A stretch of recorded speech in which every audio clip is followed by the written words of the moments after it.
दोस्ती और कुश्ती गांव में बोलते हैं कि बराबरी क्या होता है। छोटा देश है आबादी में, लेकिन सबसे पावरफुल धनी अगर जो देश बोलिए तो अमेरिका है। हमारे प्रधानमंत्री या पहले से भी हम लोग अमेरिका से ज़्यादा अपने को नज़दीकी समझते हैं। हालांकि पहली हमारी नज़दीकी रूस से है, क्योंकि समाजवादी प्रथा को आरंभ में हम लोग मानते थे, अभी भी मानते हैं। पूंजीवादी प्रथा को भले लोग बोले, लेकिन हमारी परंपरा समाजवादी प्रथा की है, परिवार उसी तरह का है। किसी कारण बस अहंकार में बोलिए ज़्यादा धन हो गया, उसकी विशेष व्याख्या हम नहीं कर सकते। ट्रंप ने पागलकन के तरह चारों तरफ संरक्षण लगाया है।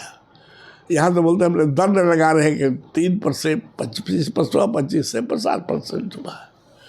विशेषकर उसमें है, वस्त्र में है, चमड़ा में है, हीरा जवाहरात में है। अरे भाई, वस्त्र तुम लगाओगे तो हम बोलते हैं कि ये सैंक्शन पोखरण में भी हुआ था, जब पोखरण का जांच किया गया, जब उसका पोखरण में ये परमाणु बम का खोला था, तो उस समय भी सैंक्शन किया था अमेरिका ने। कहाँ कुछ हुआ।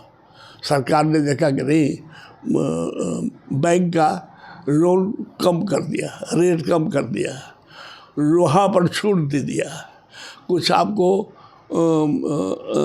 सीमेंट पर दिया, तो उस समय धड़ल्ले से बिल्डिंग बनने लगा। तो जो लोग शिकार होते उससे जिनकी नौकरी जाती है, नियोजन में कोई खराब असर नहीं पड़ा। और पैसा बाजार में आया, लोग खरीद बिक्री किया, और कहीं हम मांगने किसी से नहीं गए। आज अगर ये संरक्षण लगाए हैं तो हम मोटा भाषा में बोलना चाहते हैं कि हम 84 करोड़ आदमी को मुफ्त खाना खिलाते हैं, 84 करोड़ को मुफ्त वस्त्र भी देंगे, स्कूल के बच्चों को बस देंगे, कॉलेज के बच्चों को बस देंगे, क्या होगा भाई। और हम भी विदेश से जो वस्त्र आता है उसको अपने विदेश की टेक्नोलॉजी को अपनाएंगे।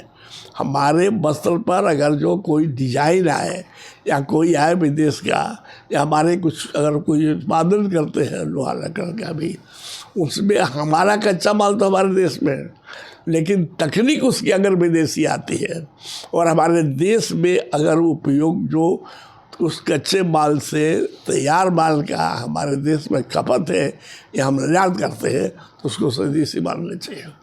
स्वदेशी की वो भावना, हम लोग बच्चे थे गांव में, तो हर जगह पचमेल खेती होती थी। ऐसा नहीं था, धान भी हो जाता था, कोदो भी था, साठी भी था, मड़ुआ भी था, मकई भी था, सामा भी था, साई भी था, टगरी भी था, मसूरिया भी था, बाजरा भी था, चना भी था, धान भी था। तो सब तरह का मिलान से अभी हो जाएगा। एक आटा नहीं खाने चाहिए, एक सबका मिलान होता था। सरसों होता था तो तेली क्या दे दीजिए, तेल भर के दे देता और खल्ली अपने पास लेता। हाँ, उस समय की पद्धति बैल चारों ओर घूमता था।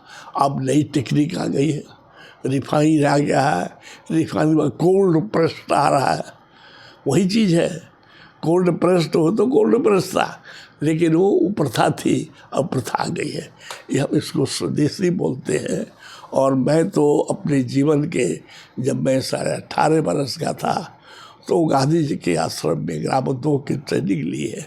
देखा, अपने सूत काटते थे हम लोग, बहुत दिन तक हम सूत काटते थे और सूत को देख करके कपड़ा लेते थे। याद करिए, जब महात्मा गांधी ने स्वदेशी का अभियान चलाया था, कपड़ा चलाया था, तो हमें याद है उस समय चंद्रेश्वर भारती हमारे गांव के अगल बगल कहीं थे, 2-4 कोस की दूरी होगी, तो गाना बनाए हुए थे कि सैया आबे दवा साढ़ बड़ी से दरा सैया बढ़िया तो कपास हम चलाए चरखा।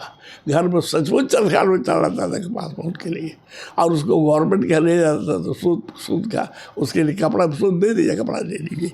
भावना थी। उस भावना से ऐसा नहीं हुआ कि सब लोग, एक भावना का जागरण हुआ। तो जब हमारे ऊपर इस तरह का हुआ है, तो हमको एक स्वदेशी की भावना जागृत होना चाहिए, तब हम उससे लड़ेंगे। हमारे शुभचिंतक जिनको बहुत दिन से जानते हैं, हमारे प्रिय नेता संजय सेठ जी कराए हुए थे, और उन्होंने ये पोस्टर लगाया दुकानों में कि हम स्वदेशी भी रखते हैं। और बहुत सक्रवाल समय कहा कि अगर किसी का सामान है तो भाई उसको यूज मत करिए। हालांकि वस्त्र में नहीं रहता है, लेकिन ऐसा है कि अगर विदेशी टेक्निक से हम कोई स्वदेशी अपने खपत के मान बनाते हैं तो उसको स्वदेशी बोलिए, मेक इन इंडिया बोलिए, स्टार्टअप बोलिए। अगर इस तरह की भावना जब आगे करेंगे तब हम अभी जितना संसद हड़बड़ा करके, अब किसी भाषा तो ठीक नहीं आता हमको ट्रम्प के बारे में जो लगाए हुए हैं, उसका करारा जवाब वही है। हम तो महात्मा गांधी को देखे, उन्होंने बताया था अहिंसा सत्य अस्तेय, अहिंसा सत्य अस्तेय ब्रह्मचर्य संग्रह शरीर साम स्वाद सर्वत्र भय वर्जन बिन स्वदेशी विनम्र वर्जन सर्वधर्म समानत्व स्वदेशी स्पर्श भावना विनम्र व्रत निष्ठा से एकादश है। मेरे पास है, हमारी जनता है, लड़ सकती है, स्वदेशी की भावना बजा सकती है, इसमें कोई दिक्कत नहीं है। हम नहीं अगर इम्पोर्ट करें तो अपने यहाँ खपत कर लेंगे उसको, ये क्षमता हमारी है, हम नहीं करेंगे। स्वभाव में हमारे है, हमारे शास्त्र में, हमारी संस्कृति में, हमारे धरोहर में है, इसलिए इसको घबराने की हमको ज़रूरत नहीं है। हमको उसको लड़ने में दिक्कत नहीं होगा। एक देश नहीं है, दूसरे देशों का व्यापार तो चलता ही से है, लेकिन इस समय एक ऐसी परिस्थिति आ गई है, क्या करें, वैसी परिस्थिति नहीं है। हम भारतीय हैं, हम लड़े हुए हैं, लड़ सकते हैं, हर चीज़ का मुकाबला कर सकते हैं।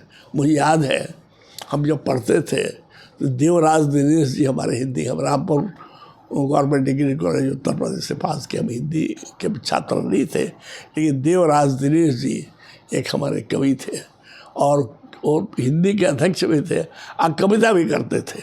उनके कविता के 2 लाइन याद है, न मंदिरों में मृदंग बजते हैं, न मस्जिदों में अजान होती, न पाप होता न पुण्य होता।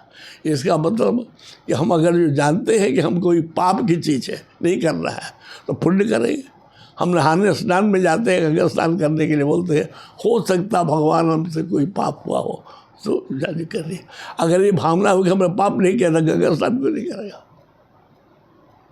इसलिए अगर हमारे पास आ रहा है मुकाबला तो मुकाबला करना होगा। हमारी जनता करेगी, हमारे नौजवान करेंगे, हमारी महिलाएं करेंगी, हमारे रोजगार करेंगे, हम बाप मिल के सामना करेंगे।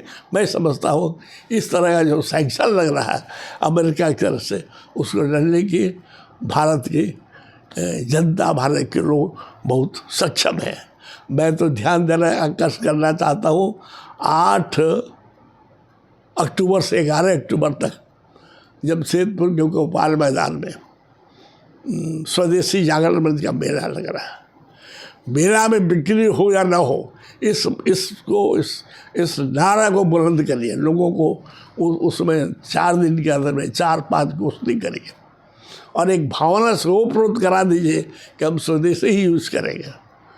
हम तब हमको सैंक्शन से कोई मतलब नहीं रहेगा। इसका जन जागरण होना चाहिए।